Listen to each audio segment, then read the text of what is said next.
Hello friends, আসসালামু আলাইকুম। তো তোমরা আগের পার্টে দেখেছো আমরা আমাদের শপিং মোটামুটি কমপ্লিট করে ফেলেছি। তো এখন বেজে গেছিলো প্রায় রাত 10:30, অনেকটা লেট হয়ে গেছিলো, তাই আমরা রেস্টুরেন্টে চলে এসেছিলাম। এদিকে আমরা অর্ডার করে নিয়েছিলাম 1 প্লেট বিরিয়ানি আর এখানে রুটি তরকা নিয়েছিলাম। তো খাবারগুলো আসতেও মোটামুটি অনেকটা লেট হয়ে গেছিলো, তাই আমাদের বাড়ি ফিরতে প্রায় 11:30 বেজে গেছিলো। তাই এদিকে খাবার দাবার সেরে আমরা রেস্টুরেন্ট থেকে বেরিয়ে এদিকে বাড়ির দিকে রওনা দিয়ে দিয়েছিলাম।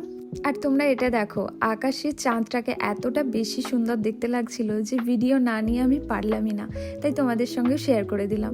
আর এদিকে আমরা আমাদের গ্রামের রাস্তায় ঢুকে পড়েছি, আর এদিকে বাড়িও চলে এসেছিলাম। আর বাড়ি চলে এসে ফ্রেশ হয়ে আমরা বসে পড়েছিলাম ব্যাগ প্যাকিং করতে, কারণ হাতে সময় একদমই নেই, কাল আমাদের বেরিয়ে পড়তে হবে। তো সেই জন্য এদিকে প্যাক করা একদম শুরু করে দিয়েছি।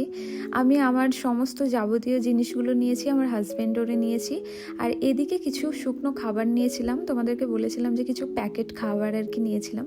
তো এই যে আমাদের ব্যাগ কমপ্লিট। তো চলো নেক্সট ভিডিওতে দেখা হচ্ছে। সমস্ত কিছু আপডেট পাওয়ার জন্য আমার চ্যানেলটাকে অবশ্যই সাবস্ক্রাইব করে রেখো। দেখা হচ্ছে নেক্সট ভিডিওতে। সবাই ভালো থেকো, আল্লাহ হাফিজ।